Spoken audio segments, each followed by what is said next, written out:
The kiss of life is not just a photograph.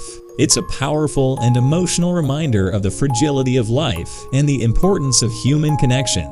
Taken in 1967 by Rocco Morabito, it got the Pulitzer Prize at the time and has made waves ever since. More than 50 years later, it still shows us the beauty of humans and their limitless strength in front of imminent danger. Let's learn more about the story behind it and the man who managed to capture it. Two utility workers, J.D. Thompson and Randall G. Champion, were conducting a routine inspection of a power line in Texas when Champion accidentally touched one of the low-voltage lines at the top of the pole. Fortunately, he was wearing a safety harness that prevented him from falling, but when it happened, he stopped breathing. Thompson quickly sprang into action and began performing mouth-to-mouth resuscitation on his colleague. Despite being unable to provide CPR, he continued blowing air into Champion's lungs until he could feel a faint pulse. Seconds after the picture was taken, Thompson shouted, "He's breathing."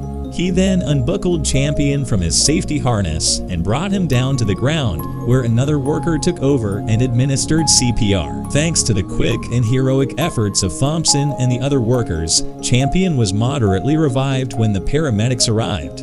He made a full recovery and went on to live another 35 years. Thompson was deemed a hero that day, but he doesn't consider himself one, saying, "If there were other people there, if I hadn't gotten there first, they would have done the exact same thing I did. It's been done many times before people's lives were saved," he said, but there were no pictures. Journalist Rocco Morabito, working for the Jacksonville Journal, was returning from covering a railroad strike when he saw the worker dangling from the pole. He used his car radio to tell the paper to call an ambulance, and after he got the shot, he radioed again, telling them, "You may want to wait for this.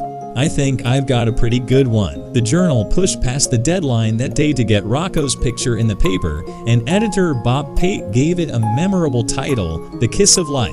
Rocco's photo ran in newspapers worldwide, winning the Pulitzer Prize in 1968, the top award in journalism, and it still lives on more than 50 years later.